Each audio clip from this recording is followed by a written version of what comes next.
비 오는 새벽 택시기사 박상길은 요양병원 후문에 쓰러진 노파를 발견했습니다. 119는 늦는다고 했고 그는 망설임 없이 노파를 등에 업고 응급실로 뛰었어요. 어머니, 조금만 버티세요.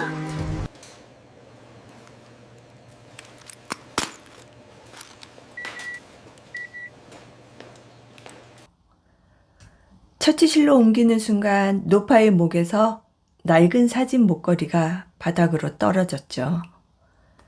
상길은 그것을 주워들다 우연히 열린 뚜껑 속 사진을 보았어요.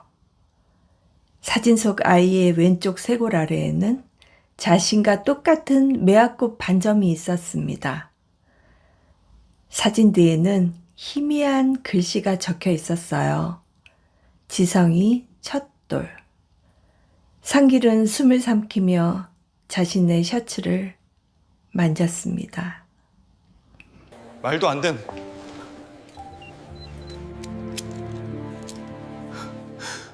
이건 내 사진인데? 안녕하세요. 노을빛 물든 사연입니다. 오늘은 또 어떤 이야기가 여러분을 기다리고 있을까요? 오늘의 이야기도 마음에 드신다면 무료 버튼인 구독과 좋아요 꾹 눌러주시고요. 지금 어디서 듣고 계신지 댓글 남겨주시면 저도 반갑게 인사드리겠습니다. 그럼 오늘의 이야기 시작하겠습니다.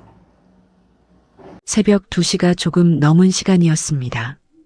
도시의 불빛이 하나둘 꺼져가는 시각, 서울 외곽으로 빠지는 좁은 도로 위에는 오직 빗소리만이 가득했습니다.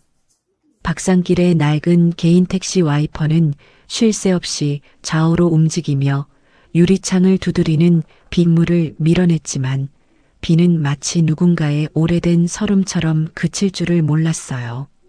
도로 위에 고인 물웅덩이가 헤드라이트 불빛에 검게 일렁였고 가로등은 빗방울 사이로 번져 흐릿한 동그라미를 그리고 있었습니다. 마지막 손님을 변두리 주택가에 내려준 박상길은 빈 차로 천천히 도로를 달리고 있었습니다. 42회를 살아오는 동안 익숙해진 새벽의 정막이었죠. 보육원에서 자란 박상길에게 밤은 늘 혼자였고 그 혼자인 시간이 오히려 편안했습니다. 누구에게 기대지도 누구를 기다리지도 않는 시간. 그렇게 살아온 세월이 이미 너무 길었어요. 라디오에서는 오래된 가요가 잔잔히 흘러나오고 있었고 박상길은 무심한 얼굴로 빗속 도로를 응시하고 있었습니다. 택시는 어느새 해성요양병원 앞을 지나가고 있었습니다. 높은 담장과 굳게 닫힌 정문, 빗속에서 흐릿하게 빛나는 간판. 평소라면 그저 스쳐 지나갈 풍경이었죠. 그런데 그날따라 박상길의 눈에 무언가가 걸렸습니다. 택시 헤드라이트 불빛이 병원 후문 옆 화단을 비추는 순간이었어요. 흰 머리의 노파가 비를 그대로 맞은 채 차가운 바닥에 쓰러져 있었습니다. 회색 카디건은 흠뻑 젖어 몸에 들러붙어 있었고 발에는 병원에서 신는 슬리퍼 한 짝만이 위태롭게 걸려 있었습니다. 나머지 한 발은 맨발이었고 빗물에 젖어 핏기 하나 없이 하했어요.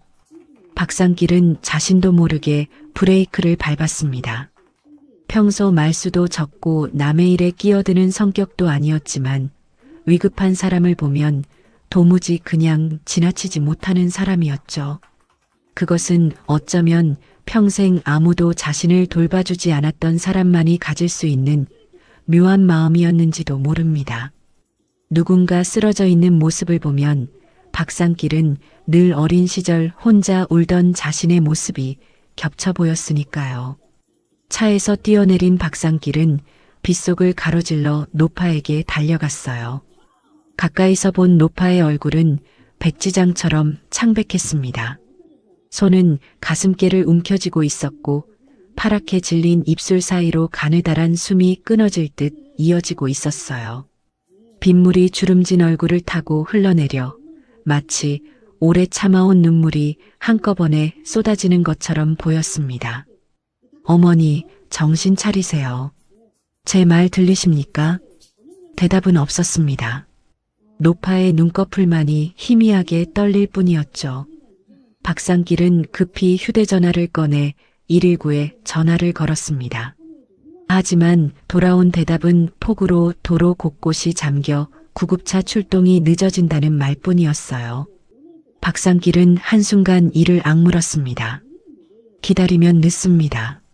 망설일 시간이 없었습니다. 박상길은 노파를 조심스럽게 등에 업었어요. 비에 젖은 몸은 생각보다 가벼웠지만 동시에 얼음장처럼 차가웠습니다. 살아있는 사람의 온기가 거의 느껴지지 않을 정도였죠. 그 차가움이 박상길의 등을 타고 가슴 깊은 곳까지 스며들었습니다.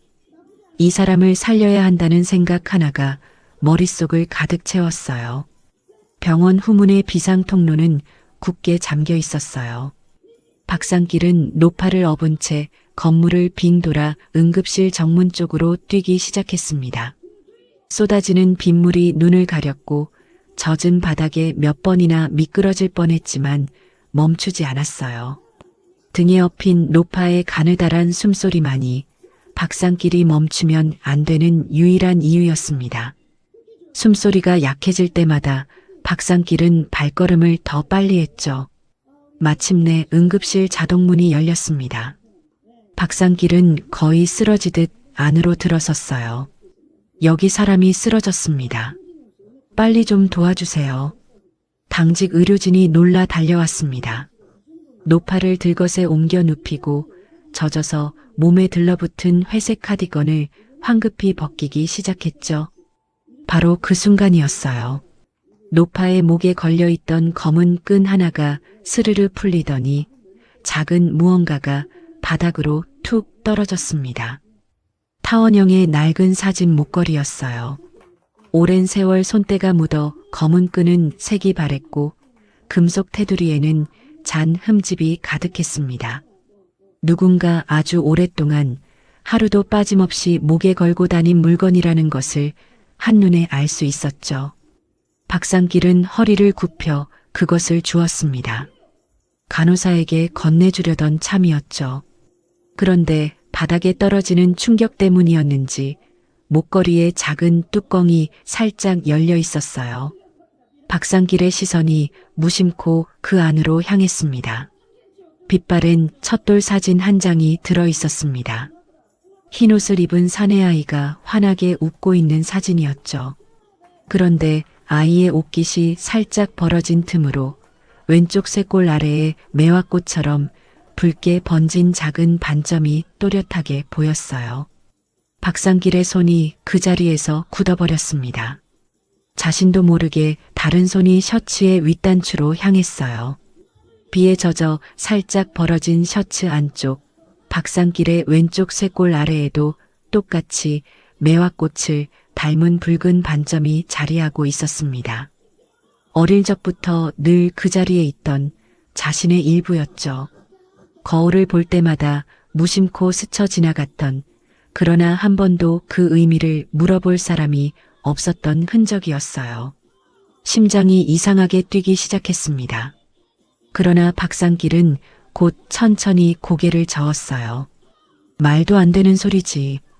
반점 비슷한 사람이야 세상에 얼마든지 있는 거니까. 스스로를 다그치며 목걸이를 닫으려는 순간 사진 뒤편에 적힌 작은 글씨가 눈에 들어왔습니다. 세월의 발에 흐릿했지만 분명히 읽을 수 있는 손글씨였어요. 지성이 첫돌. 박상길의 숨이 잠시 멎었습니다. 지성? 그 이름은 박상길에게 결코 낯선 이름이 아니었어요. 보육원 서류 한 구석에 흐릿하게 남아있던 이름 박지성.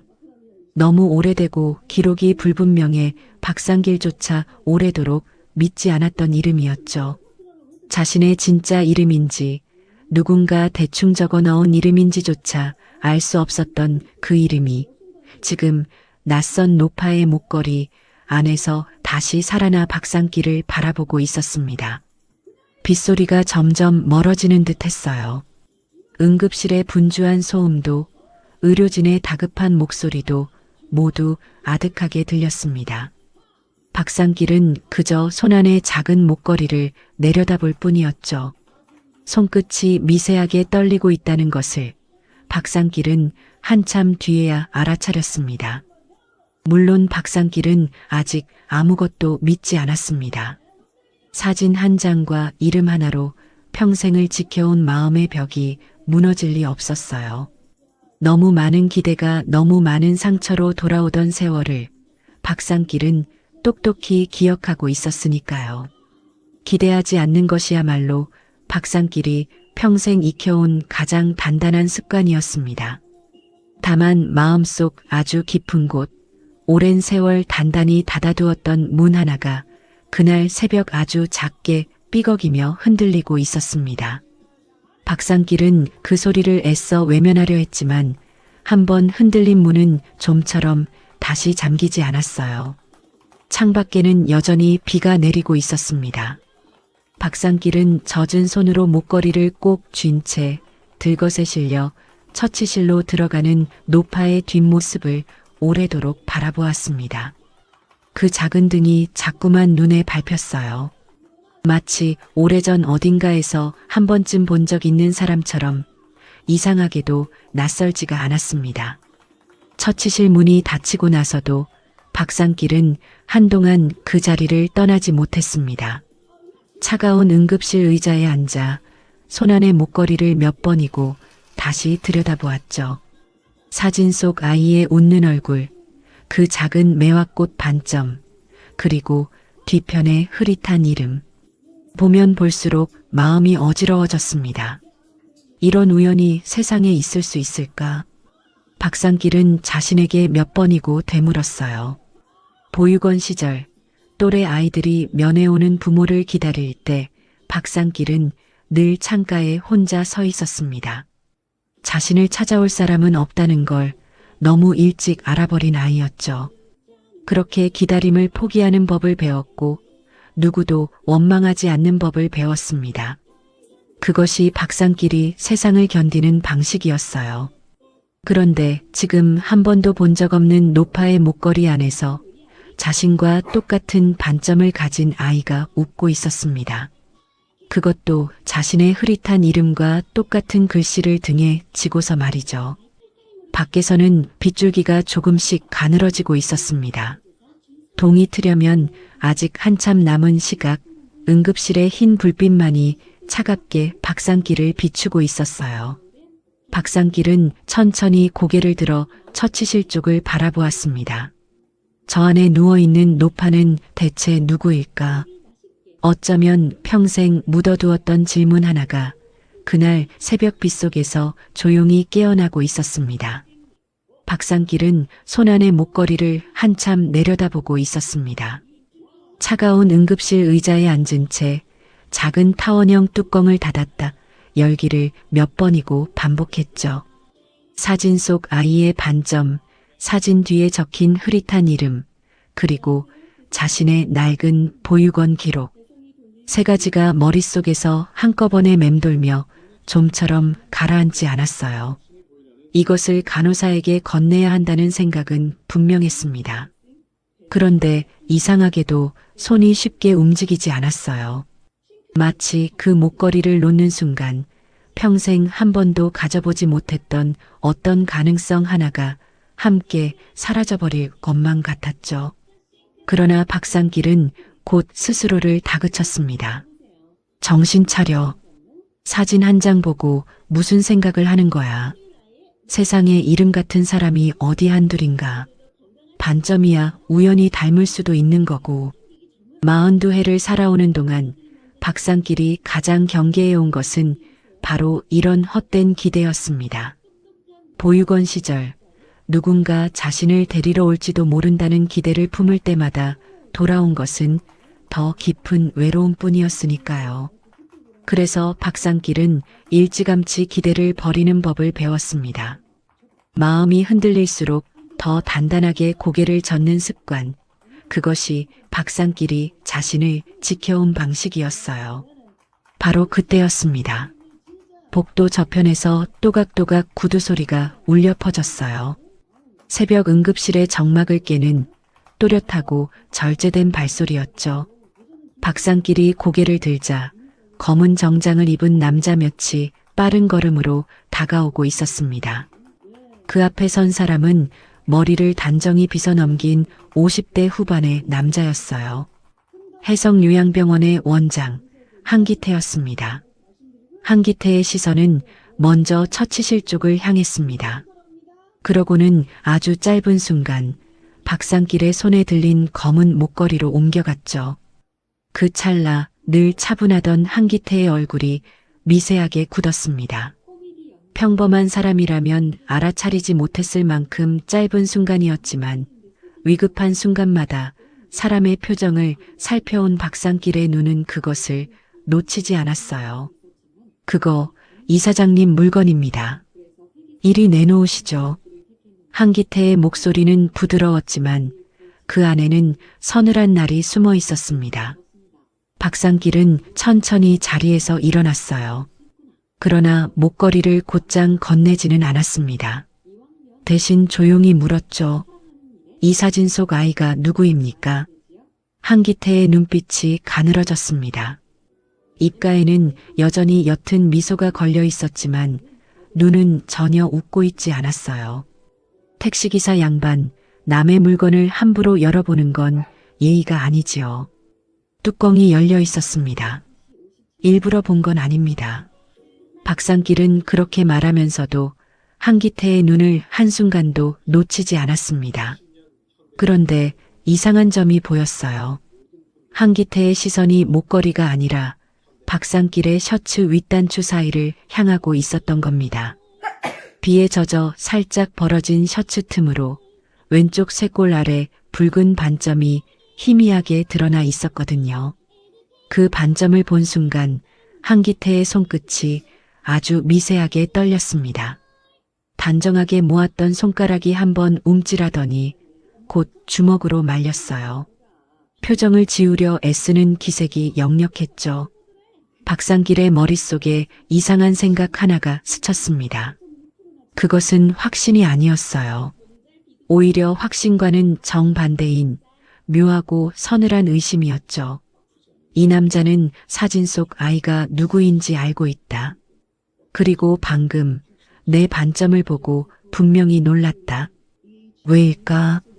처음 보는 택시기사의 가슴팍 반점에 병원 원장이라는 사람이 어째서 저토록 동요할까?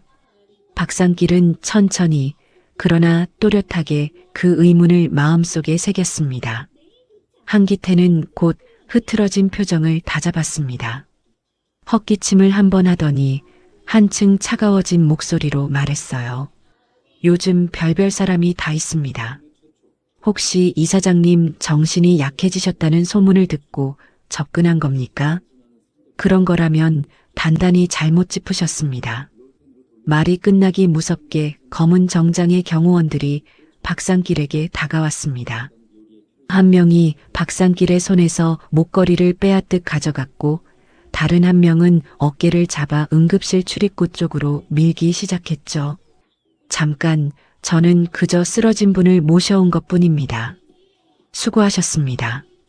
이제 돌아가시면 됩니다. 환자 일은 병원에서 알아서 처리합니다. 응급실 밖으로 밀려나기 직전 박상길의 눈에 한 장면이 박혔습니다. 한기태가 처치실 문 앞에서 흰 가운을 입은 간호사 한 사람과 짧게 눈빛을 주고받는 모습이었어요. 말은 한마디도 오가지 않았지만 두 사람 사이에는 분명 무언가 약속된 신호 같은 것이 흐르고 있었습니다. 간호사는 고개를 살짝 끄덕이고는 곧장 처치실 안으로 사라졌죠.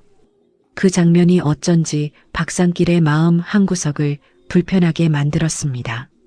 박상길은 더 말을 잇지 못한 채 빗속 출입구 밖으로 밀려났습니다.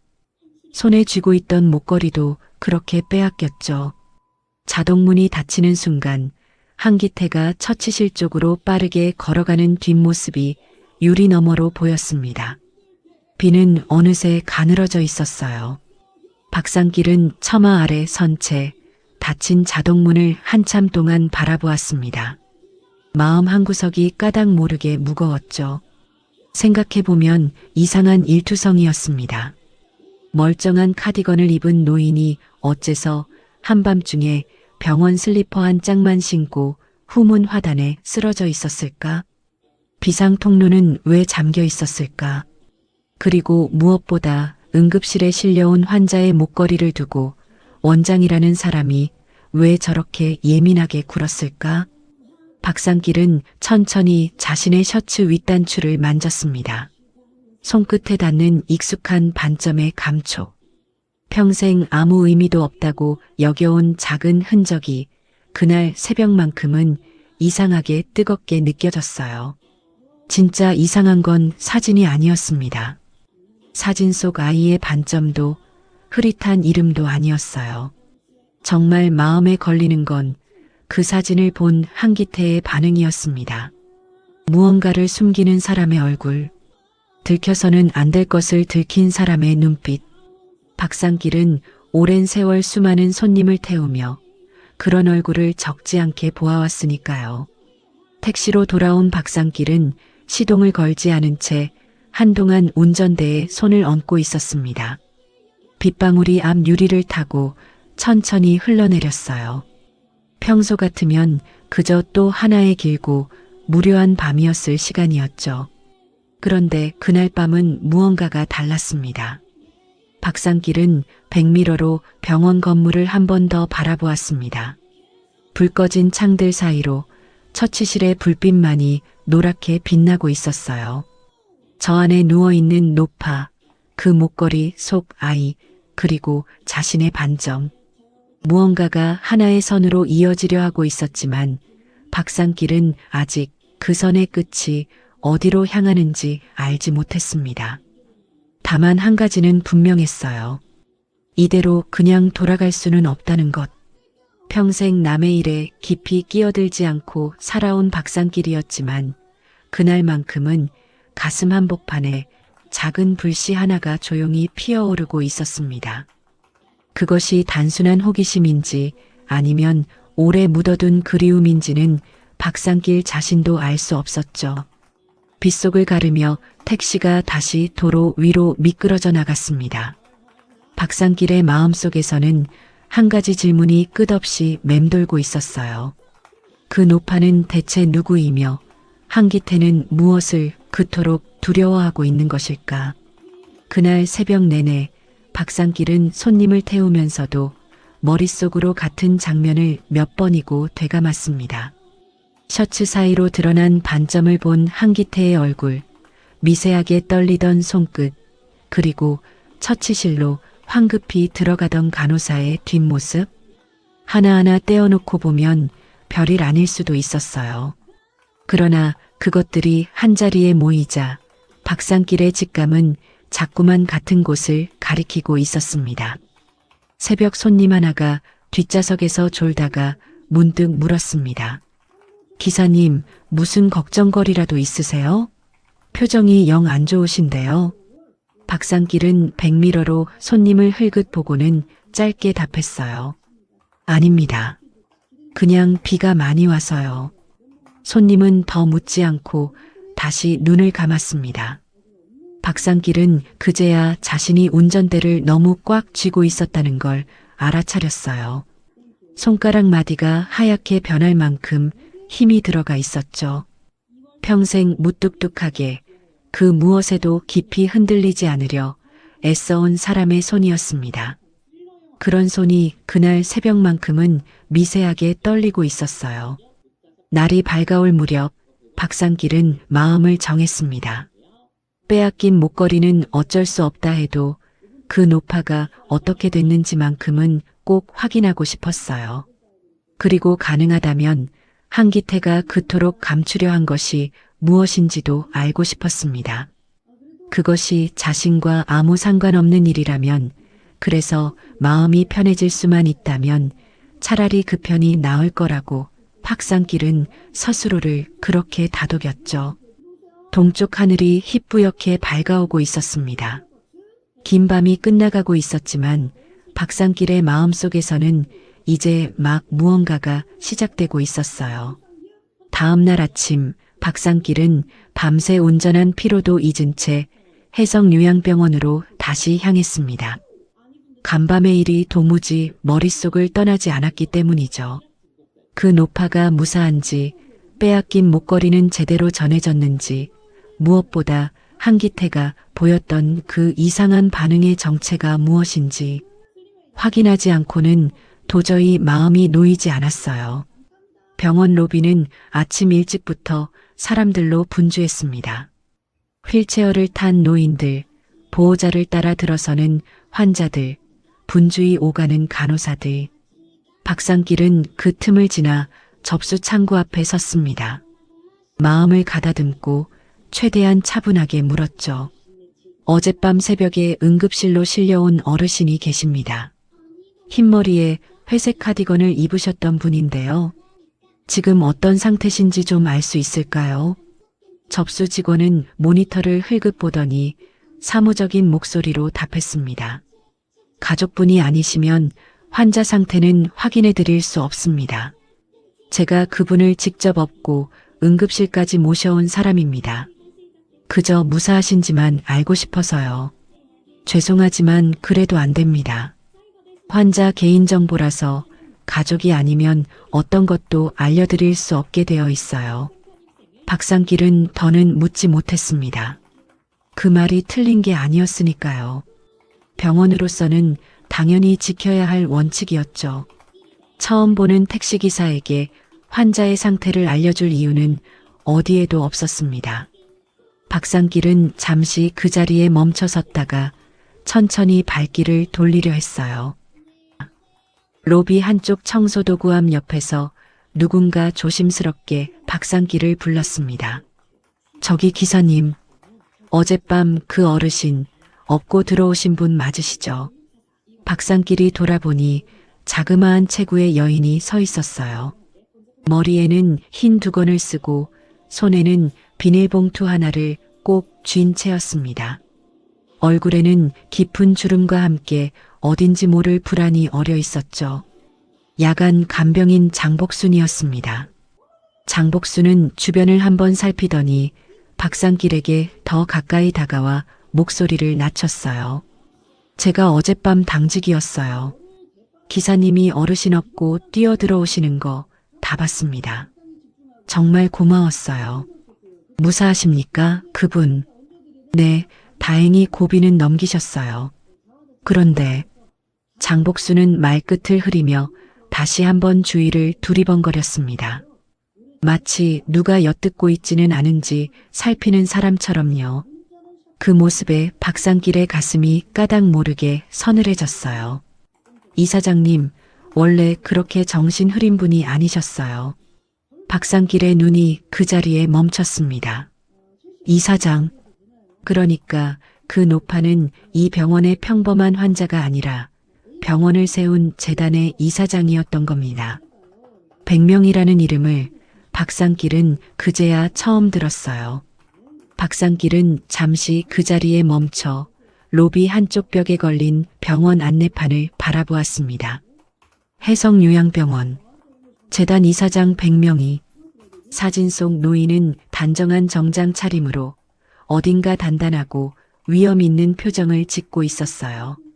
간밤의 빗속에서 업었던 그 차갑고 가벼운 몸의 노파와는 도무지 같은 사람이라고 믿기 힘든 모습이었습니다. 같은 사람이 어쩌다 그 지경이 되었을까? 박상길의 마음 한구석이 또 한 번 무거워졌죠. 그게 무슨 말씀이십니까? 장복수는 비닐봉투를 쥔 손에 힘을 주었습니다. 한참을 망설이던 끝에 떨리는 목소리로 입을 열었죠. 약이요. 약만 드시면 사람이 달라지셨어요. 낮에는 멀쩡하게 말씀도 잘하시고 신문도 읽으시고 그러셨거든요. 그런데 밤에 그 약을 드시고 나면 말도 흐려지고 사람도 못 알아보시고 꼭 다른 사람이 된 것처럼요. 의사 선생님들은 치매가 깊어지셨다고만 하시는데 제 눈에는 영 그게 아니었어요. 박상길은 숨을 멈추고 장복순의 말에 귀를 기울였습니다. 어젯밤 응급실에서 보았던 한기태의 얼굴, 그리고 간호사와 주고받던 그 묘한 눈빛이 다시 떠올랐어요. 그런데 그 와중에도 어르신이 자꾸 한 사람 이름만 부르셨어요. 누구 이름이요? 장복수는 잠시 입술을 깨물었습니다.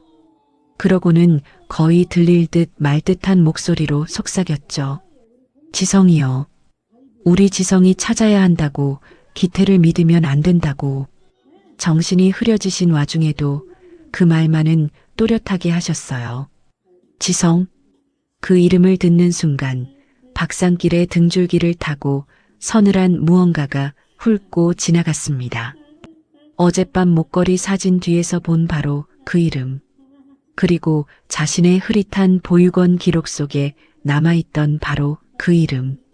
이제 그것은 더 이상 우연이라고 넘기기 어려운 무게로 다가오고 있었어요. 박산길이 아무 말도 못한 채 서 있자 장복수는 손에 쥐고 있던 비닐봉투를 조심스럽게 열었습니다. 그 안에는 찢어진 약봉지 몇 장과 손바닥만 한 작은 쪽지 하나가 들어 있었어요. 이거 제가 차마 버릴 수가 없어서 가지고 있었어요. 어르신이 정신이 잠깐 돌아오셨을 때 떨리는 손으로 적으신 거예요. 박산길은 떨리는 손으로 쪽지를 받아들었습니다. 종이 위에는 힘겹게 눌러 쓴 빗둘배둘한 글씨가 적혀 있었어요. 약 먹으면 머리가 안개 낀다. 기태를 믿지 마라. 지성이를 찾아야 한다. 세 줄의 짧은 문장. 그러나 그 안에는 한 노인이 흐려져가는 정신을 붙잡으며 마지막 힘을 다해 남긴 절박함이 고스란히 담겨 있었습니다.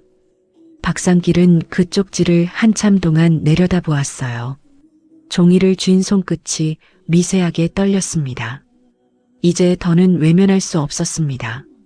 사진 한 장, 이름 하나라면 우연이라 우길 수도 있었어요. 그러나 약으로 정신이 흐려지는 이사장, 그 와중에도 애타게 부르는 지성이라는 이름, 그리고 기태를 믿지 말라는 경고. 너무도 많은 것이 한 방향을 가리키고 있었습니다. 기사님, 이 말씀 드리려고 어제부터 기다렸어요. 그런데 저 같은 사람이 뭘 어쩌겠어요. 그냥 먹고 살자고 모른 척했던 게 너무 마음에 걸려서. 장복순의 눈가가 붉어졌습니다. 박산길은 그제야 알았어요. 이 작은 체구의 간병인이 얼마나 오랫동안 죄책감을 안고 살아왔는지를요. 고맙습니다. 정말 큰 용기를 내주셨습니다. 장복수는 박산길의 소매를 살짝 붙잡았습니다. 떠나려는 박산길을 잠시 붙드는 손길이었어요.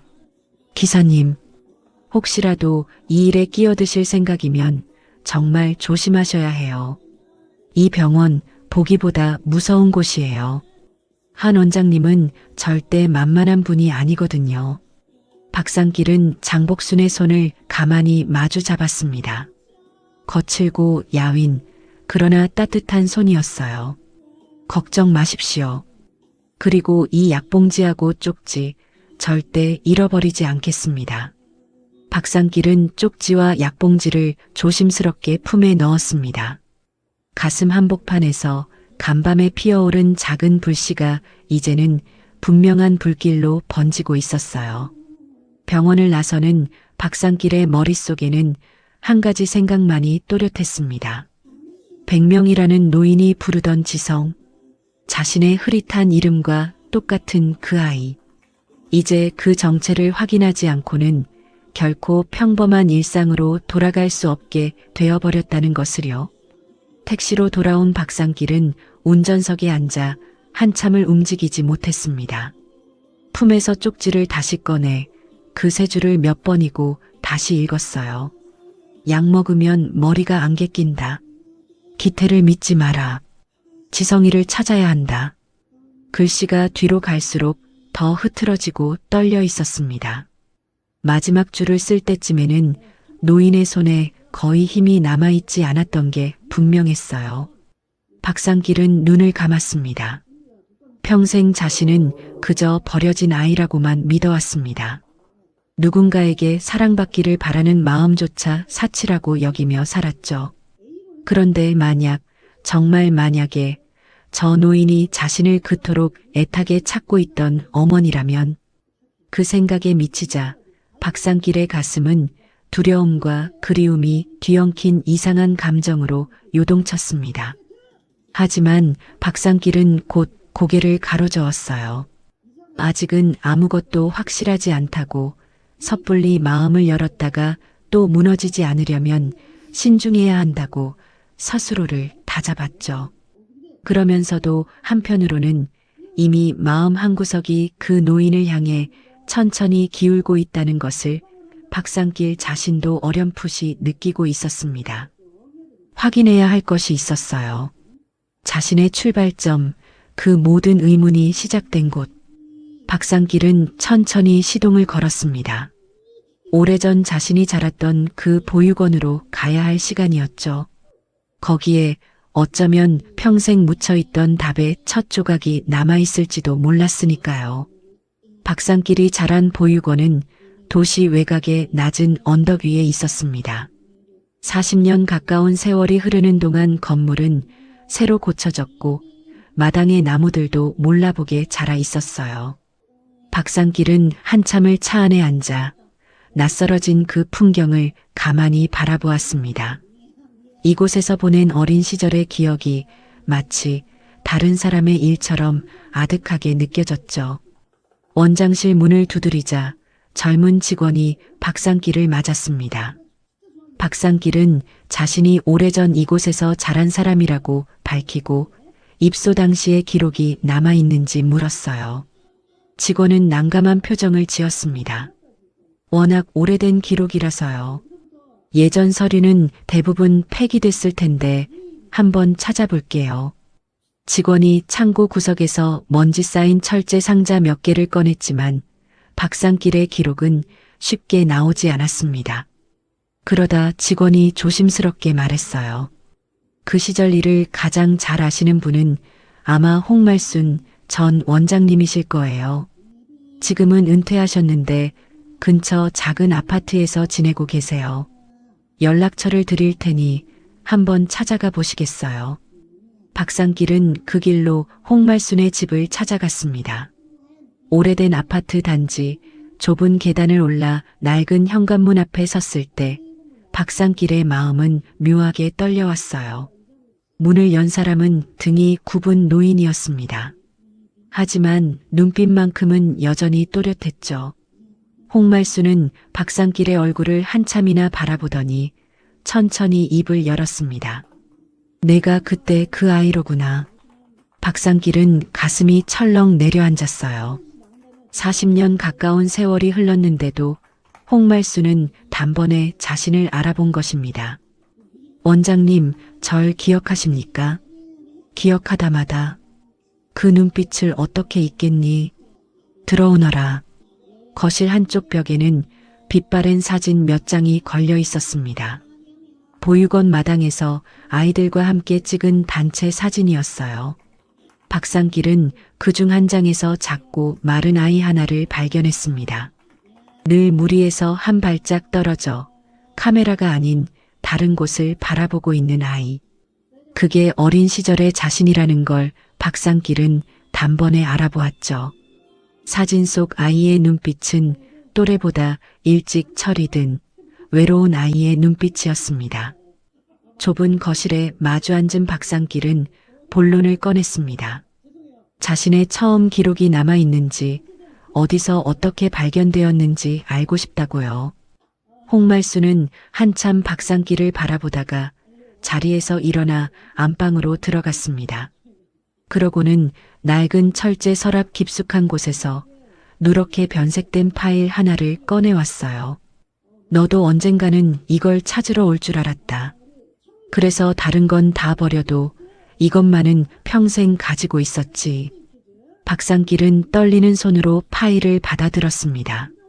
표지를 넘기자 세월의 바랜 종이 위로 삐뚤삐뚤한 옛날 글씨가 드러났어요. 한 글자 한 글자가 박상길의 눈에 천천히 박혀들었습니다. 이름 추정, 박지성. 나이 만 4살 전후. 발견 장소 해성병원 뒤편 시장 골목.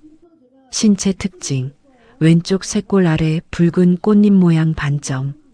소지품 불에 그을린 포대기 조각. 박상길은 그 종이 위에서 손을 떼지 못했습니다. 글자들이 눈앞에서 흔들리는 것 같았어요. 해성병원. 지성. 왼쪽 쇄골 아래 반점. 목걸이 속 사진은 우연일 수 있었습니다. 백명이가 부르던 이름도 그저 흔한 이름일 수 있었죠. 그러나 자신의 보육원 기록에 적힌 발견 장소가 다름 아닌 해성병원 뒤편이고 신체 특징이 사진 속 아이의 반점과 똑같다면 이야기는 전혀 달라졌습니다. 우연이라는 말로는 더 이상 설명할 수가 없었어요.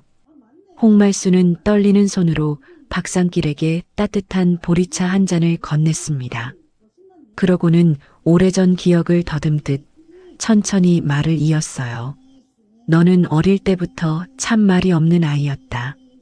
다른 아이들이 울고 보챌 때도 너는 늘 구석에서 조용히 무언가를 바라보고만 있었지. 그게 어찌나 마음이 아프던지. 나는 가끔 내가 무슨 생각을 하고 있을까 궁금했단다. 박상길은 보리차 잔을 두 손으로 감싸 쥐었습니다. 따뜻한 온기가 손바닥으로 천천히 스며들었어요. 누군가 자신의 어린 시절을 이렇게 기억해주고 있다는 사실만으로도 박상길의 가슴 한구석이 묵직하게 차올랐습니다. 홍말수는 박상길의 표정을 가만히 살피더니 낮은 목소리로 입을 열었습니다. 그때 일이 좀 이상했단다. 이상했다니요. 너를 처음 데려왔을 때 며칠 동안은 경찰도 오고 병원에서도 사람이 다녀갔어. 아이 신원을 확인한다고 말이야. 그런데 어느 날부터 갑자기 발길이 뚝 끊겼지. 누구도 너를 더 찾지 않았어. 마치 처음부터 그런 아이는 없었던 것처럼 너는 그냥 버려진 아이로 처리됐단다. 박상길은 아무 말도 하지 못했습니다. 마음 깊은 곳에서 무언가가 천천히 무너져 내리는 소리가 들리는 듯 했어요. 평생 박상길은 자신이 버려졌다고 믿어왔습니다. 부모가 키울 수 없어 내다버린 그런 흔한 아이 중 하나라고요. 그 사실을 받아들이는 데에만 수십 년이 걸렸습니다. 원망도 미움도 다 내려놓고 그저 혼자 살아가는 법을 배우는데 평생을 바쳤죠. 그런데 지금 처음으로 다른 가능성이 생겨났습니다. 버려진 게 아니라면, 누군가 일부러 자신을 버려진 아이로 만든 것이라면, 그래서 어머니라는 사람이 40년 가까이 헛되이 자신을 찾아 헤매고 있었던 것이라면, 생각이 거기에 미치자 박상길의 손끝이 다시 떨려왔습니다. 그것은 두려움이기도 했고 동시에 평생 한 번도 느껴보지 못한 어떤 뜨거운 감정이기도 했어요. 원장님, 혹시 그때 병원에서 온 사람이 누구였는지 기억하십니까? 홍말수는 천천히 고개를 저었습니다. 이름까지는 모르지. 다만 젊은 남자였어. 아주 차갑고 빈틈없어 보이는 사람이었지. 그 사람이 다녀간 뒤로 모든 게 조용해졌으니 지금 생각하면 그게 영 마음에 걸리는구나. 박상길의 머릿속에 한 사람의 얼굴이 떠올랐습니다. 어젯밤 응급실에서 자신의 반점을 보고 손끝을 떨던 그 남자. 한기태였어요. 물론 그 시절의 젊은 남자가 한기태였다고 단정할 수는 없었습니다. 그러나 모든 정황이 자꾸만 같은 곳을 가리키고 있었죠. 홍말수는 파일을 박상길 쪽으로 가만히 밀어주었습니다. 이건 내가 가지고 있거라. 원래 내 것이었으니까. 그리고 만약 내가 무언가를 찾으려 한다면 부디 끝까지 가보렴. 나는 그때 아무것도 해주지 못한 게 평생 마음에 걸렸단다. 박상길은 깊이 고개를 숙였습니다. 그러고는 파일을 소중히 품에 안고 자리에서 일어났어요. 아파트를 나서자 하늘은 거짓말처럼 맑게 개어 있었습니다. 간밤의 비는 흔적도 없이 사라졌고 햇살이 따스하게 골목을 비추고 있었죠. 그러나 박상길의 마음속에서는 38년 전 그날 해성병원을 집어삼켰던 화재의 연기가 다시 피어오르고 있었습니다. 이제 박상길은 그 연기 속으로 직접 걸어 들어가야 한다는 것을 알았습니다. 그곳에 무엇이 있든 더 이상 외면할 수 없었으니까요. 잃어버린 줄 알았던 자신의 진짜 이야기가 그 연기 너머에서 조용히 박상길을 기다리고 있었습니다. 택시로 돌아온 박상길은 운전석에 앉아 파일을 다시 펼쳤습니다. 불에 그을린 포대기 조각. 그 한 줄이 유독 눈에 밟혔어요. 4살 무렵의 자신이 화재 현장 가까이에 있었다는 뜻이었으니까요. 어쩌면 자신은 그 불길 속에서 누군가의 손에 이끌려 빠져나온 아이일지도 몰랐습니다. 그리고 그 누군가는 자신을 구한 사람이 아니라 자신을 영영 지워버리려 한 사람일 수도 있었죠. 박상길은 백명희가 적은 쪽지를 다시 떠올렸습니다. 기태를 믿지 마라. 그 한 줄이 이제 전혀 다른 무게로 다가왔어요. 어쩌면 백명희는 흐려지는 정신 속에서도 38년 전 그날의 진실을 끝까지 붙잡고 있었던 건지도 모릅니다. 박상길은 천천히 시동을 걸었습니다. 다음으로 향할 곳은 분명했어요. 그날의 화재, 그리고 그 화재 속에서 사라졌다는 아이에 대해 아는 사람을 찾아야 했습니다. 장복순이 알려준 한 사람의 이름이 박상길의 머릿속을 맴돌고 있었죠. 진실의 2번째 조각이 이제 손에 잡힐 듯 가까이 다가오고 있었습니다. 박상길은 다시 장복순을 찾아갔습니다. 손에는 보육원에서 받아온 낡은 파일이 들려 있었죠. 병원 근처 작은 식당에서 마주 앉은 2사람 사이에는 무거운 침묵이 흘렀습니다. 장복순은 파일에 적힌 내용을 천천히 읽어내려가다가 끝내 손으로 입을 가렸어요. 해성병원 뒤편이라니, 그럼 정말로 화재에 대해 더 아는 분이 계십니까? 38년 전 그날 무슨 일이 있었는지 말입니다. 장복순은 한참을 망설였습니다. 그러다 떨리는 손으로 식탁 위에 이름 하나를 적어 보였어요. 오춘식 씨를 찾아가 보세요. 그때 해성병원 화재 장례 절차에 참여하셨던 분이에요. 지금은 작은 상조의 사무실을 하신다고 들었어요. 그런데 그분 워낙 입이 무거우셔서 쉽게 말씀하실지는 모르겠어요. 박상길은 그 길로 오춘식의 사무실을 찾아 나섰습니다. 도시 변두리 오래된 상가 건물 2층에 자리한 작은 상조의 사무실이었어요. 문을 열고 들어서자 낡은 달력과 빛바랜 조화, 그리고 오래된 향 냄새가 방 안가득 배어 있었습니다. 마치 시간이 멈춰버린 듯한 공간이었죠. 머리가 희끗한 노인 하나가 책상 앞에 앉아 장부를 들여다보고 있었습니다. 오춘식이었어요. 박상길이 들어서자 노인은 안경 너머로 잠시 그를 살피더니 무뚝뚝하게 물었습니다. 무슨 일로 오셨소? 38년 전 해성병원 화재 때 일을 여쭤보러 왔습니다. 그 말이 떨어지기 무섭게 오춘식의 얼굴이 굳어졌습니다. 노인은 황급히 자리에서 일어나 문 쪽으로 향했어요. 박상길을 밀어내고 문을 닫으려는 기색이었죠. 난 모르는 일이요. 돌아가시오. 박상길은 물러서지 않았습니다. 대신 아무 말 없이 품에서 보육원 파일을 꺼내 노인 앞에 펼쳐 보였어요. 그러고는 천천히 셔츠 윗단추를 풀었습니다. 왼쪽 쇄골 아래 매화꽃처럼 붉게 번진 반점이 환한 형광등 불빛 아래 또렷하게 드러났죠. 오춘식의 동작이 그 자리에서 멈췄습니다. 노인의 눈이 천천히 커지더니 얼굴에서 핏기가 가셨어요. 떨리는 손으로 문고리를 놓친 채 오춘식은 한참 동안 박상길의 반점만을 바라보았습니다. 살아있었구나. 그 한마디면 충분했습니다. 박상길의 가슴이 쿵 내려앉았어요. 노인의 입에서 흘러나온 그 말이 그동안의 모든 의심을 한순간에 진실로 바꿔놓았으니까요. 박상길은 오춘식의 맞은편 낡은 의자에 천천히 앉았습니다. 방 안의 향 냄새가 코끝을 맴돌았어요. 평생 수많은 죽음을 배웅해온 사람의 공간, 그 무거운 정막 속에서 박상길은 가만히 노인의 다음 말을 기다렸습니다. 오춘식의 주름진 얼굴 위로 오랜 세월 짊어져온 죄책감의 그림자가 짙게 드리워져 있었죠. 오춘식은 비틀거리며 의자에 주저앉았습니다. 한동안 두 손에 얼굴을 묶고 있던 노인은 이윽고 무거운 입을 열기 시작했어요. 38년 동안 가슴에 묻어두었던 이야기였습니다. 그날 밤 해성병원 구간에서 불이 났소. 큰 불이었지. 다음날 병원에서는 이사장님 어린 아들이, 그러니까 지성이라는 아이가 그 불 속에서 죽었다고 발표했어.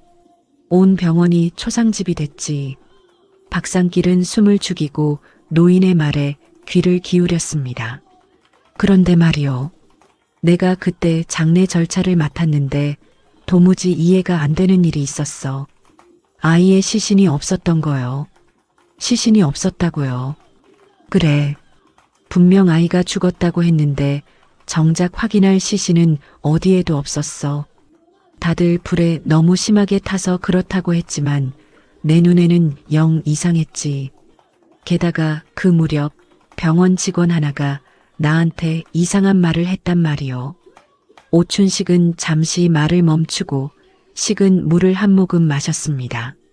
손이 가늘게 떨리고 있었어요. 화재가 난 직후에 젊은 사람 둘이 누군가를 담요에 둘둘 싸서 차에 태우는 걸 봤다는 거요. 그게 꼭 작은 아이 같았다고. 그 젊은 사람 중 하나가 지금 그 병원 원장 한기태였소. 그리고 다른 하나는 한기태의 장인, 그러니까 당시 병원 살림을 쥐고 있던 사람이었지. 박상길의 머릿속이 새하얗게 비어버리는 듯 했습니다.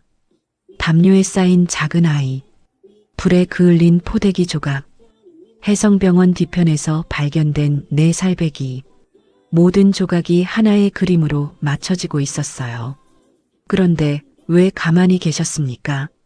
시신도 없이 아이가 죽었다는데 왜 아무 말씀도 안 하셨던 겁니까? 오춘식의 눈가가 붉어졌습니다. 협박을 받았소. 그 집안일에 입을 댔다간 내 자식들 밥줄까지 끊어놓겠다고 했어. 그 목격자였던 직원도 며칠 뒤에 지방으로 사라져버렸지. 소리 소문도 없이 말이오. 나는 비겁하게 입을 닫았소. 처자식 먹여 살린다는 핑계로 진실을 묻어버린 거지. 노인의 목소리는 깊은 회한으로 떨렸습니다. 박상길은 그 모습을 보며 어쩐지 노인을 원망할 수만은 없었어요. 거대한 힘 앞에서 평범한 사람이 할 수 있는 일이란 그리 많지 않았으니까요. 그런데 대체 왜 그런 짓을 한 겁니까? 멀쩡한 아이를 죽었다고 꾸미면서까지 무엇을 노린 거죠? 오춘식은 깊은 한숨을 내쉬었습니다. 재단이요. 100명이 이사장 남편이 세상을 뜨면서 유언장을 남겼는데 거기에 이런 조항이 있었다고 들었소. 만약 아들 박지성이 살아있다면 해성요양병원 재단의 최종 의결권이 전부 그 아들에게 돌아간다고 말이요. 그러니 한기태로서는 그 아이가 살아있으면 절대로 병원을 차지할 수가 없었던 거지. 박상길은 어린 시절 자신을 괴롭히던 한 가지 꿈을 떠올렸습니다. 매캐한 연기, 누군가의 다급한 발소리, 그리고 자신을 감싸던 어떤 따뜻한 천의 감촉. 늘 같은 장면이 흐릿하게 반복되던 그 꿈을 박상길은 그저 의미 없는 악몽이라 여겨왔어요. 그런데 지금 오춘식의 이야기를 듣고 있자니 그것이 단순한 꿈이 아니었을지도 모른다는 생각이 들었습니다. 어쩌면 그 흐릿한 장면들은 내 살배기의 몸이 기억하고 있던 그날 밤의 마지막 조각이었는지도 몰랐죠. 박상길은 그제야 모든 것을 깨달았습니다. 자신은 버려진 아이가 아니었습니다. 부모에게 사랑받지 못해 내쳐진 아이도 아니었어요. 누군가의 끝없는 욕심 때문에 멀쩡히 살아있으면서도 죽은 아이가 되어버린 사람이었습니다. 그래서 한 어머니는 40년 가까운 세월을 죽은 줄로만 아는 아들을 가슴에 품고 살아왔던 거죠. 가슴 깊은 곳에서 뜨거운 무언가가 차올랐습니다. 분노였고 동시에 형언할 수 없는 슬픔이었어요. 박상길은 평생 자신을 짓눌러온 그 외로움이 사실은 누군가의 탐욕이 만들어낸 거짓이었다는 사실에 온몸이 떨려왔습니다. 오춘식 어르신, 부탁이 하나 있습니다. 그때 그 시신 확인 기록 혹시 아직 가지고 계십니까? 오춘식은 한참 박상길을 바라보다가 천천히 고개를 끄덕였어요. 평생 못 버렸소. 언젠가 이런 날이 올까봐 차마 버리질 못했지. 이제야 이걸 내놓을 때가 온 모양이구려. 낡은 사무실 창밖으로 저녁 해가 붉게 기울고 있었습니다. 38년 동안 어둠 속에 묻혀있던 진실이 마침내 천천히 숨을 쉬기 시작하고 있었어요. 사무실을 나선 박상길은 한동안 계단참에 멈춰 서 있었습니다. 다리에 힘이 풀려 한 걸음도 떼기가 어려웠어요. 평생 자신을 지탱해온 단 하나의 진실, 나는 버려진 아이라는 그 믿음이 송두리째 무너져 내린 자리에는 차마 다 받아들이기 힘든 또 다른 진실이 들어차 있었습니다. 박상길은 창밖으로 기울어가는 노을을 오래 바라보았습니다. 어딘가 흐려진 정신 속에서도 아들의 이름을 부르고 있을 백명희의 얼굴이 떠올랐어요. 평생 죽은 아들을 가슴에 묻고 그 작은 목걸이를 하루도 빼놓지 않고 목에 걸어온 한 어머니의 세월. 그 세월을 생각하자 박상길의 눈시울이 뜨겁게 젖어들었습니다. 이제 진실의 조각들이 하나둘 모이고 있었습니다. 보육원 기록, 백명희의 쪽지, 그리고 오춘식의 증언과 시신 확인 기록까지. 그러나 박상길은 알았어요. 이것만으로는 부족하다는 것을요.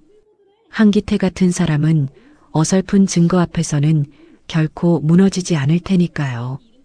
더 단단하고 누구도 뒤집을 수 없는 진실이 필요했습니다. 그리고 무엇보다 시간이 많지 않았습니다. 흐려져가는 백명희의 정신, 그리고 한기태가 노리고 있을 그 무엇. 박상길은 직감했어요. 머지않아 모든 것을 건 승부의 순간이 다가오리라는 것을요.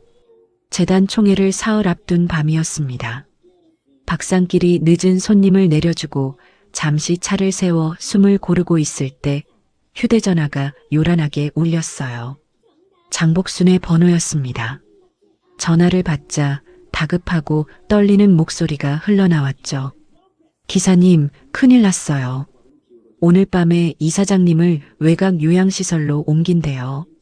서류상으로는 보호 목적이라는데 느낌이 너무 이상해요. 한번 그런 데로 들어가시면 다시는 못 나오실 것 같아요. 박상길의 등줄기가 서늘해졌습니다.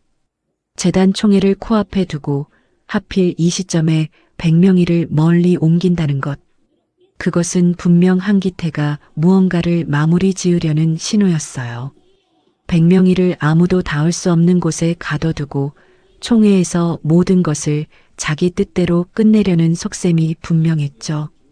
전화를 끊은 박상길의 머릿속이 빠르게 돌아갔습니다. 사흘 뒤 총회에서 한기태는 백명희를 정신이 흐린 환자로 몰아세워 후견인 자리를 차지하려 할 게 분명했어요. 그러기 위해서는 총회 전까지 백명희를 누구의 눈에도 띄지 않는 곳에 가둬두는 것이 가장 확실한 방법이었죠. 한기태의 계획은 치밀했고 빈틈이 없었습니다. 그러나 그 치밀함 속에는 단 하나 계산하지 못한 변수가 있었어요. 바로 비 오던 새벽에 백명희를 업고 뛰었던 한 택시기사였습니다. 언제 옮긴답니까? 오늘 새벽이요. 후문으로 조용히 빼낸다고 들었어요. 박상길은 곧바로 결심했습니다. 더 이상 혼자 힘으로는 안 된다는 것을 그동안의 일을 겪으며 뼈저리게 느꼈으니까요. 박상길은 망설임 없이 동료 택시기사들에게 연락을 돌리기 시작했어요. 밤마다 같은 도로를 달리며 정을 나눠온 사람들이었습니다. 사연을 들은 동료들은 두말 없이 움직여 주었죠. 누군가는 병원 후문이 잘 보이는 자리에 차를 세웠고 누군가는 한기태의 차량 동선을 따라붙을 준비를 했어요. 또 누군가는 블랙박스가 후문을 정확히 비추도록 각도를 맞췄습니다. 평생 남에게 신세지지 않으려 애써온 박상길에게 그 밤 동료들의 움직임은 가슴 뭉클한 위로였어요. 혼자가 아니라는 것, 그 사실이 박상길에게 큰 힘이 되었습니다. 새벽 3시 병원 후문이 소리 없이 열렸습니다. 휠체어에 앉은 백명희가 모습을 드러냈어요.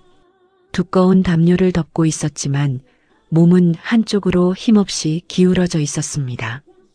흐릿한 눈빛, 파리한 얼굴, 무언가 말을 하려는 듯 입술이 가늘게 떨렸지만 소리는 좀처럼 나오지 않았죠. 그 옆에는 흰 가운을 입은 윤혜숙 수간호사가 바짝 붙어 서 있었습니다.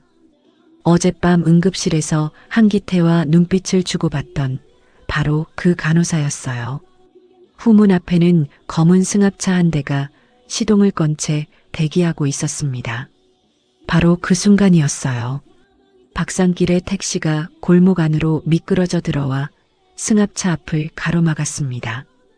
뒤이어 또 한 대, 그리고 또 한 대의 택시가 줄지어 들어왔죠. 순식간에 병원 후문 앞 좁은 골목은 택시들로 빈틈없이 막혀버렸습니다. 어디로도 빠져나갈 수 없게 된 거예요.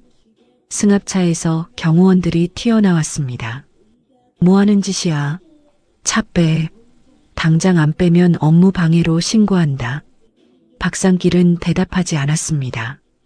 차에서 내려 휠체어에 앉은 백명희에게로 천천히 다가갔어요.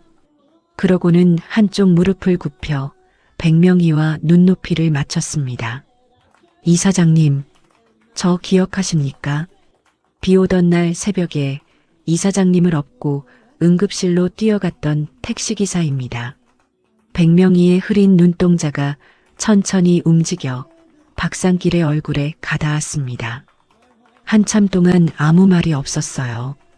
약기운에 짓눌린 눈빛 속에서 무언가를 안간힘을 다해 더듬는 듯한 기색이 스쳤죠.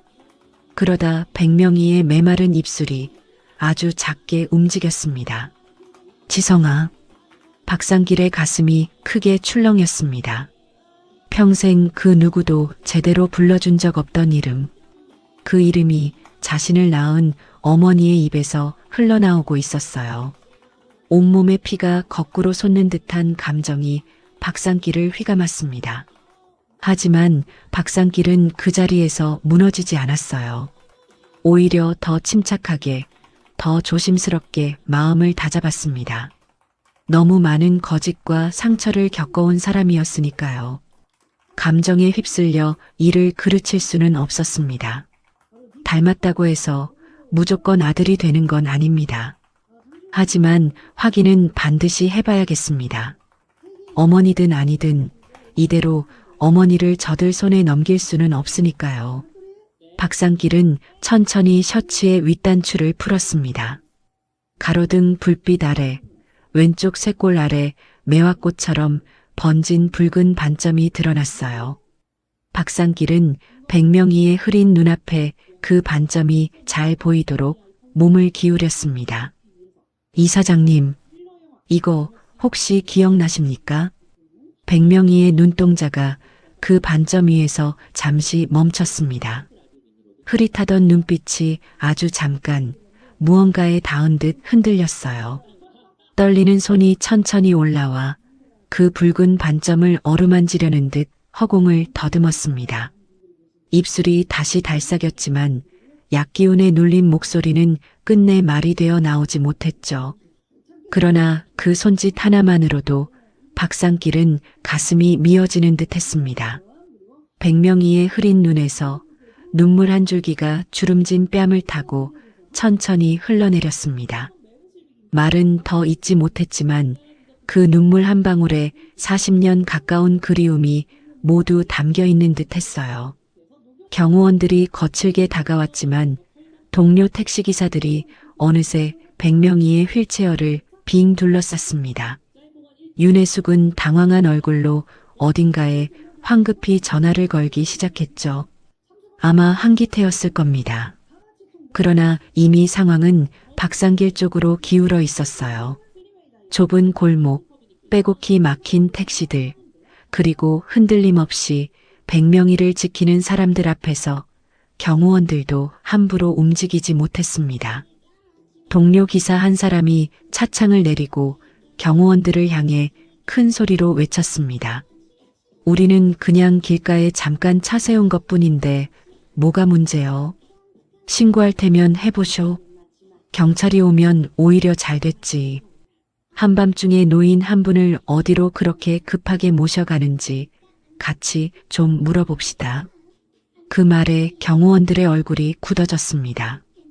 경찰이 오는 것은 오히려 한기태 쪽이 더 꺼리는 일이었으니까요. 떳떳한 일이라면 굳이 새벽 3시에 후문으로, 그것도 흐려진 노인을 몰래 빼낼 이유가 없었겠죠. 그 사실을 가장 잘 아는 건 다름 아닌 경호원들 자신이었습니다. 그날 밤 장복수는 미리 챙겨둔 백명이의 약봉지와 투약 기록 사진을 품에서 꺼내 박상길에게 건넸습니다. 손이 떨리고 있었지만 그 눈빛만은 단단했어요. 이거 증거가 될 거예요. 더는 모른 척하지 않을게요. 후문 앞 소란이 길어지자 윤혜숙은 결국 백명이를 옮기는 것을 포기할 수밖에 없었습니다. 동이 트기 전에 조용히 일을 끝내야 했는데 이미 날은 밝아오고 있었고 사람들의 눈은 너무 많았으니까요.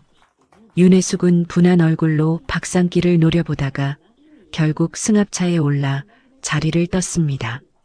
경호원들도 하나둘 물러갔어요. 박상길은 백명이를 조심스럽게 자신의 택시로 옮겼습니다. 그리고 곧장 오춘식의 상조의 사무실로 향했어요. 그곳이라면 한기태의 손길이 닿지 않을 안전한 곳이었으니까요. 택시 뒷좌석에 기댄 백명이는 차창 밖으로 스쳐 지나가는 새벽 거리를 멍하니 바라보고 있었습니다. 그러다 문득 메마른 손을 천천히 뻗어 박상길의 옷자락을 살며시 붙잡았어요. 마치 다시는 놓치지 않겠다는 듯 힘없는 손가락에 안간힘을 다해 힘을 주고 있었습니다. 박상길은 운전대를 잡은 채 백미러로 그 모습을 바라보았어요. 가슴 한복판이 뜨겁게 차올랐습니다. 38년 만에 어둠 속에 갇혀있던 진실이 마침내 다시 숨을 쉬기 시작하고 있었어요. 그리고 박상길은 알았습니다. 이제부터가 진짜 시작이라는 것을요. 흩어진 진실의 조각들을 하나로 모아 누구도 뒤집을 수 없는 빛으로 만들어내야 할 시간이 다가오고 있었습니다. 오춘식의 상조의 사무실은 작지만 따뜻했습니다. 박상길은 백명이를 낡은 소파에 편히 눕히고 따뜻한 차를 끓여 곁에 두었어요. 장복수는 그동안 백명이가 어떤 약을 어떻게 먹어왔는지 투약 시간표를 꼼꼼히 정리하기 시작했습니다. 한기태가 백명이에게 먹여온 약은 정신을 흐리게 만드는 약물이었던 거죠.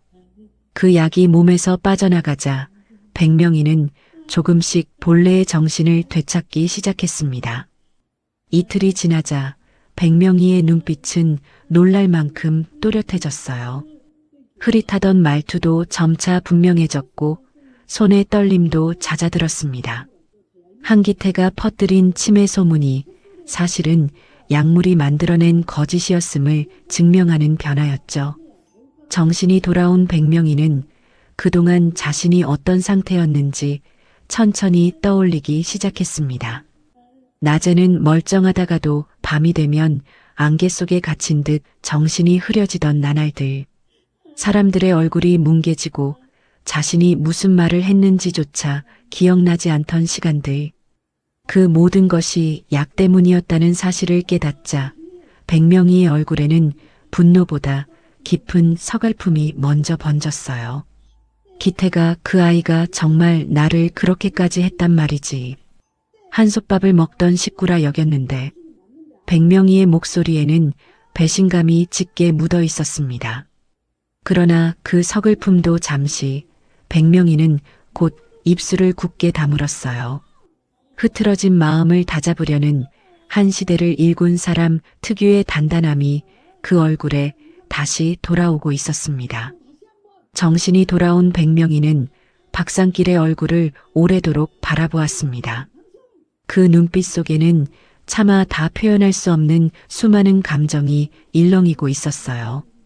그러다 백명희는 떨리는 손을 뻗어 박상길의 뺨을 가만히 어루만졌습니다. 내 마음은 이미 너를 알아본 것 같구나.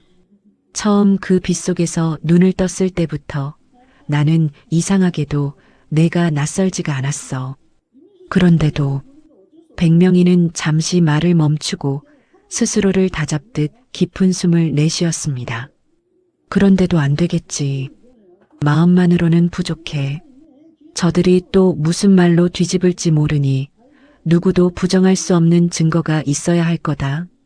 박상길은 고개를 끄덕였습니다. 백명희의 그 신중함이 오히려 박상길의 마음을 더 단단하게 만들었어요. 그래야 아무도 함부로 못 뒤집습니다. 제대로 된 절차를 밟겠습니다. 두 사람은 변호사를 통해 정식 절차로 친자 확인 검사를 신청했습니다. 모든 과정을 법적으로 빈틈없이 진행했죠. 검체를 채취하고 봉인하고 공인된 기관으로 보냈습니다. 이제 결과만 기다리면 되는 일이었어요. 그런데 며칠 뒤 도착한 국내 검사 결과는 박상길과 백명희를 얼어붙게 만들었습니다. 친족관계 없음. 백명희는 결과지를 쥔 손을 부들부들 떨었습니다. 도무지 믿을 수 없다는 표정이었어요. 마음으로는 그토록 또렷하게 아들이라 느끼는데 종이 위의 결과는 정반대를 말하고 있었으니까요. 이게 어떻게... 그러나 박상길은 달랐습니다. 결과지를 한참 들여다보던 박상길은 오히려 차분하게 그 종이를 천천히 접었어요. 예상했습니다. 백명희가 놀란 눈으로 박상길을 바라보았습니다. 이미 한 번 죽은 아이로 만들 만큼 치밀한 사람들입니다. 친자 검사 하나 손 떼는 게 그들에게 어려운 일이겠습니까? 국내 결과는 처음부터 믿지 않았습니다. 박상길은 이런 상황까지 미리 대비하고 있었던 겁니다. 한기태가 병원과 재단의 거미줄처럼 손을 뻗치고 있는 이상 국내 검사 결과는 얼마든지 조작될 수 있다고 본 거죠.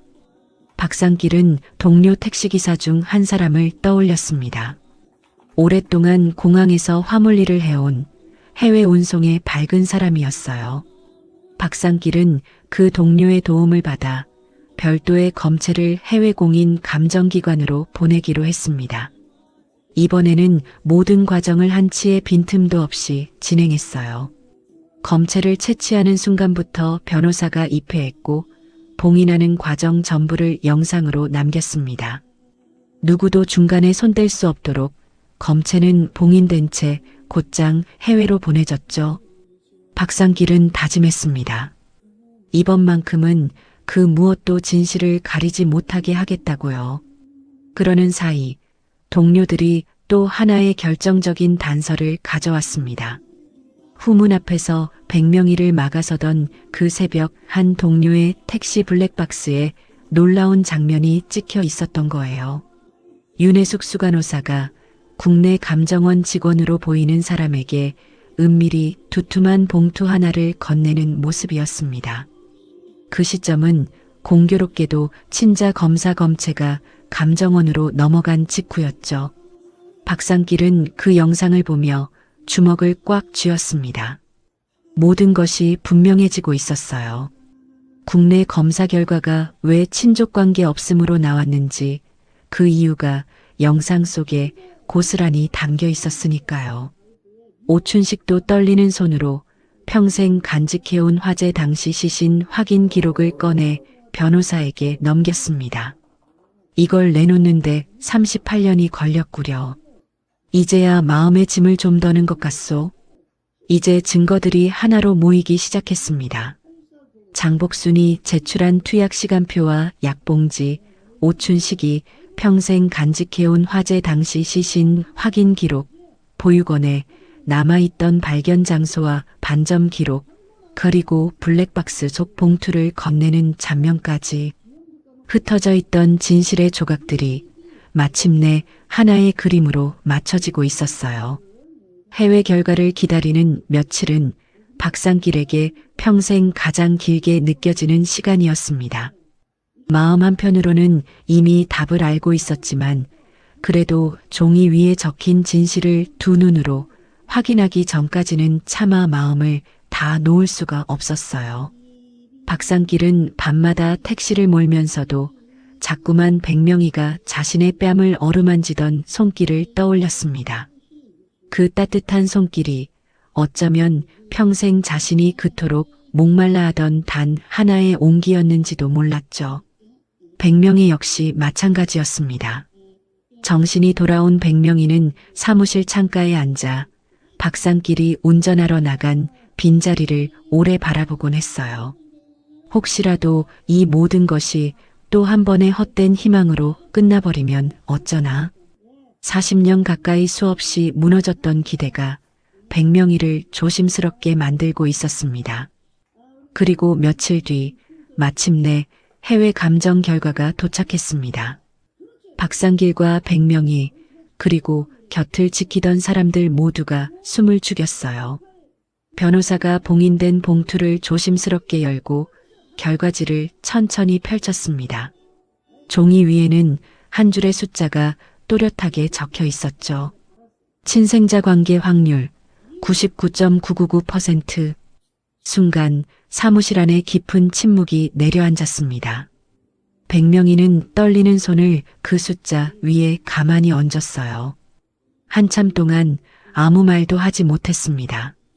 40년 가까운 세월, 죽은 줄로만 알고 가슴에 묻어온 아들이 바로 눈앞에 살아 숨쉬고 있다는 사실. 그 진실이 마침내 종이 위에 또렷한 숫자로 증명된 순간이었으니까요. 백명희의 두 눈에서 참아왔던 눈물이 끝없이 흘러내렸습니다. 그러다 백명희는 천천히 고개를 들어 박상길을 바라보았어요. 떨리는 목소리로 한마디 한마디를 힘겹게 이었습니다. 이제야 내 이름을 불러도 되겠니? 박상길은 그 말 앞에서 한참 동안 고개를 숙이고 있었습니다. 42해를 살아오는 동안 박상길은 단 한 번도 누군가의 아들이었던 적이 없었어요. 기대하지 않는 법, 상처받지 않는 법, 혼자 견디는 법만을 배우며 살아온 세월이었죠. 그런데 지금 평생 닫아두었던 마음의 문이 마침내 활짝 열리고 있었습니다. 박상길은 천천히 고개를 들었습니다. 그리고 그날 평생 처음으로 도망치지 않고 떨리는 목소리로 대답했어요. 네, 어머니. 그 한마디가 사무실 안에 조용히 울려 퍼졌습니다. 창밖으로는 따스한 햇살이 비쳐들고 있었어요. 오랜 어둠을 지나 마침내 진실이 환한 빛 속으로 걸어 나오고 있었습니다. 재단 총회 당일 해성요양병원 대회의장에는 이른 아침부터 사람들이 모여들었습니다. 재단 이사들, 병원 관계자들, 그리고 어디서 소식을 들었는지 취재진까지 자리를 메우고 있었어요. 무거운 긴장감이 회의장 전체에 가득했습니다. 단상 위에 오른 한기태는 더없이 차분한 얼굴로 마이크를 잡았습니다. 마치 모든 것이 자신의 계획대로 흘러가고 있다는 듯 여유로운 표정이었어요. 오늘 이 자리를 빌려 무거운 마음으로 말씀드릴 일이 있습니다. 백명희 이사장님께서는 최근 들어 정상적인 판단이 어려운 상태가 되셨습니다. 안타깝게도 치매 증세가 깊어지신 거죠. 급기야 며칠 전에는 처음 보는 택시기사를 두고 잃어버린 아들이라 믿는 망상 증세까지 보이셨습니다. 회의장 안이 술렁였습니다. 한기태는 그 반응을 즐기듯 잠시 뜸을 들였어요. 그러고는 뒤편 대형 스크린에 한 장의 서류를 띄웠습니다. 국내 유전자 검사 결과였죠. 친족관계 없음. 보시다시피 그 택시기사는 이사장님과 아무런 혈연관계가 없습니다. 한낱 사기꾼에 불과하다는 뜻이죠. 이런 상황에서 재단과 환자들의 안전을 지키기 위해서는 제가 이사장님의 법적 후견인이자 재단 대표 권한을 맡는 것이 불가피합니다. 한기태가 준비된 서류를 펼치며 마지막 말을 이으려는 바로 그 순간이었습니다. 회의장 뒷문이 활짝 열렸어요. 박상길이 성큼성큼 걸어 들어왔습니다. 그리고 그 뒤로 백명희가 또박또박 걸음을 옮기며 들어서고 있었죠. 더 이상 약에 취해 휠체어에 실려 다니던 노인이 아니었습니다. 등을 꼿꼿이 펴고 두 눈에는 또렷한 빛을 담은 채 빼앗긴 아들의 이름을 되찾으러 온 한 어머니였어요. 한기태의 얼굴이 그 자리에서 굳어버렸습니다. 여유롭던 표정이 순식간에 사라지고 당황한 기색이 번지기 시작했죠. 회의장 한쪽에는 장복순과 오춘식도 조용히 자리하고 있었습니다. 평생 거대한 힘 앞에서 입을 다물 수밖에 없었던 두 사람이었죠. 그러나 그날만큼은 진실을 증언하기 위해 용기를 내어 그 자리에 함께 섰어요. 박상길은 단상으로 향하기 전 두 사람과 짧게 눈빛을 나누었습니다. 그 눈빛 속에는 말로 다 할 수 없는 고마움이 담겨 있었죠. 박상길은 흔들림 없는 걸음으로 단상 앞까지 걸어갔습니다. 그리고 회의장 전체에 또렷이 들리도록 차분하지만 단호한 목소리로 입을 열었어요. 그 검사 결과는 조작된 것입니다. 회의장이 다시 한번 크게 술렁였습니다. 박상길의 신호에 따라 대형 스크린에 새로운 영상과 자료들이 차례로 떠오르기 시작했어요. 첫 번째는 블랙박스 영상이었습니다. 윤혜숙 수간호사가 국내 감정원 직원에게 두툼한 봉투를 은밀히 건네는 장면. 검체가 감정원으로 넘어간 직후의 시점이 화면 위에 또렷이 찍혀 있었죠. 이어서 장복순이 보관해온 투약 시간표와 약봉지가 화면에 떠올랐습니다. 백명희가 밤마다 정신을 흐리게 하는 약을 먹어왔다는 명백한 기록이었어요. 다음으로는 오춘식이 평생 간직해온 38년 전 화재 당시 시신 확인 문서가 공개됐습니다. 아이의 시신은 어디에도 없었다는 사실이 빛바랜 종이 위에 분명하게 적혀 있었죠. 그리고 보육원에 남아있던 입소 기록. 발견 장소가 해성병원 뒤편이었다는 것, 왼쪽 쇄골 아래 매화꽃 모양 반점이 있었다는 것까지 모든 것이 화면 위에 펼쳐졌습니다. 마지막으로 해외 공인 감정기관의 결과지가 떠올랐어요. 박상길, 입소 당시 추정명 박지성, 백명희 이사장의 친생자, 친생자 관계 확률 99.999%. 회의장 안이 얼어붙었습니다. 사람들은 충격에 휩싸인 채 누구도 입을 열지 못했어요. 조금 전까지 한기태의 말에 고개를 끄덕이던 이사들의 얼굴에도 경악의 빛이 번지고 있었죠. 한기태가 벌떡 일어나 소리쳤습니다. 전부 조작입니다. 저 영상도 저 서류도 다 꾸며낸 겁니다. 저 남자는 재단 재산을 노린 사기꾼일 뿐입니다. 그러나 그 목소리는 이미 떨리고 있었습니다. 빈틈없던 가면이 무너지고 그 안에 숨어있던 다급함이 고스란히 드러났어요. 바로 그때 백명희가 천천히 마이크 앞으로 걸어나갔습니다. 회의장의 모든 시선이 백명희에게로 쏠렸죠. 백명희는 잠시 한기태를 바라보다가 또렷하고 위험 있는 목소리로 입을 열었습니다. 저 사람은 사기꾼이 아닙니다. 제가 38년 동안 찾아 헤맨 제 아들입니다. 백명희의 목소리는 차분했지만 그 안에는 누구도 거스를 수 없는 단단함이 담겨 있었어요. 그러고는 천천히 고개를 돌려 박상길을 바라보았습니다. 그 눈빛에는 40년 가까운 세월의 그리움과 미안함이 모두 담겨 있었죠. 늦어서 정말 미안하다, 지성아. 박상길은 그 말 앞에서 한동안 아무 말도 하지 못했습니다. 42해 동안 그 누구도 제대로 불러준 적 없던 이름이었어요. 평생 버려진 줄로만 알고 살아온 사람. 기대하지 않는 법을 배웠고 상처받지 않는 법을 배웠고 그저 혼자 견디는 법만을 배워온 사람이었죠. 그런데 그날 수많은 사람들 앞에서 박상길은 처음으로 누군가의 아들이 되었습니다. 가슴 깊은 곳에서 뜨거운 것이 차올라 마침내 눈가를 적셨어요. 그 후 모든 것이 빠르게 바로잡혀 갔습니다. 한기태는 아동 유기 공모, 약물 투여, 유전자 검사 조작, 재단 횡령, 그리고 후견인 사기 혐의로 체포됐어요. 윤혜숙을 비롯한 관련자들도 함께 조사를 받게 됐죠. 어둠 속에 묻혀있던 진실이 마침내 모두 빛 속으로 드러난 것입니다. 한기태를 향해 다가서던 경찰들 사이로 한기태는 마지막까지 발버둥을 쳤습니다. 그러나 그 거짓의 탑은 이미 송두리째 무너진 뒤였어요. 끌려나가던 한기태가 마지막으로 백명희를 돌아보았지만 백명희는 더 이상 그를 바라보지 않았습니다. 흔들림 없는 그 모습이 한 시대를 일구고 다시 일어선 사람의 위엄을 고스란히 보여주고 있었죠.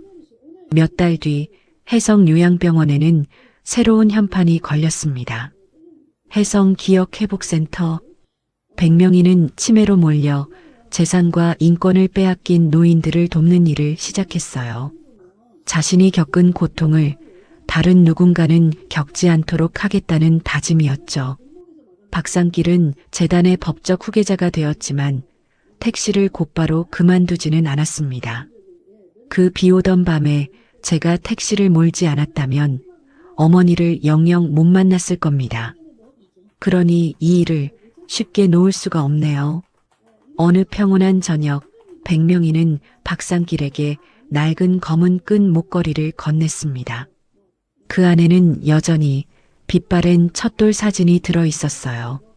흰 옷을 입은 사내아이가 환하게 웃고 있었고 왼쪽 쇄골 아래에는 작은 매화꽃이 피어 있었죠. 박상길은 떨리는 손으로 그 목걸이를 받아들었습니다. 빼앗겼던 바로 그 목걸이였어요. 처음 빗속에서 백명희를 업던 그날 새벽 응급실 바닥에 떨어졌던 작은 목걸이. 그것이 다시 박상길의 손으로 돌아온 거죠. 그 작은 무게가 박상길에게는 세상 그 무엇보다 묵직하게 느껴졌습니다. 박상길은 그 사진을 오래도록 바라보았습니다. 잃어버린 줄로만 알았던 이름, 죽었다고 지워졌던 한 아이, 그리고 평생 그 목걸이를 목에 걸고 단 하루도 아들을 잊지 않았던 한 어머니의 기다림. 그 모든 것이 작은 목걸이 안에서 조용히 숨쉬고 있었어요. 그날 밤 병원 정원에는 비가 내리지 않았습니다. 대신 오래 닫혀있던 병실 창문마다 따뜻한 불빛이 하나둘 켜지고 있었죠. 박상길은 백명희의 손을 가만히 잡고 천천히 정원을 걸었습니다. 버려진 인생인 줄로만 알았던 그 길 끝에도 누군가는 끝까지 꺼뜨리지 않은 작은 불빛을 품고 있을 수 있다는 것을 박상길은 그제야 비로소 알게 되었습니다. 오늘의 사연은 여기까지입니다. 박상길은 평생 자신이 버려진 아이라고 믿고 살았습니다. 그래서 누구에게 기대는 법을 몰랐고 누군가 자신을 기다리고 있을 거라는 생각조차 하지 못했어요. 하지만 진실은 달랐죠. 그는 버려진 아이가 아니었습니다. 누군가의 욕심 때문에 지어졌고 누군가의 거짓 때문에 평생 외롭게 살아야 했던 아이였던 거죠. 저는 이 대목이 참 마음 아팠습니다. 사람은 누구나 자기 인생의 상처를 내 탓이겠지 하고 받아들이며 살아갈 때가 있잖아요. 내가 부족해서 사랑받지 못한 줄 알고, 내가 못나서 버림받은 줄 알고, 그렇게 마음 한쪽을 닫아버리는 순간들이 있습니다. 하지만 때로는 그 상처가 내 잘못이 아닐 수도 있습니다. 내가 약해서가 아니라 누군가의 이기심이 만든 상처일 수도 있고, 내가 버려진 것이 아니라 진실이 너무 오래 가려져 있었던 것일 수도 있는데 말이죠. 백명희 이사장이 38년 동안 목걸이를 품고 산 것도 저는 단순한 집착이라고 생각하지 않습니다. 그건 어머니가 끝까지 놓지 않은 사랑이었고, 세상이 모두 죽었다고 말해도 마음만은 끝내 포기하지 않은 기다림이었습니다. 세상의 어머니들이 다 그런 마음이지 않을까요? 살다 보면 진실이 너무 늦게 도착할 때가 있습니다. 사과도 늦고 사랑도 늦고 돌아오는 사람도 너무 늦을 때가 있죠. 하지만 늦었다고 해서 그 마음이 아무 의미 없는 것은 아닌 것 같습니다. 늦게 도착한 진심도 누군가의 무너진 마음을 다시 세울 수 있고, 늦게 밝혀진 진실도 한 사람의 인생을 다시 살게 할 수 있으니까요. 저는 이 사연을 통해 사람을 너무 쉽게 판단하지 않았으면 좋겠다는 생각을 했습니다. 겉으로는 무뚝뚝해 보이는 사람도 속으로는 오래 울어본 사람일 수 있고, 혼자 잘 버티는 것처럼 보이는 사람도 사실은 누구보다 따뜻한 손길을 기다리고 있을 수 있습니다. 우리 삶에도 그런 사람이 있을지 모르죠.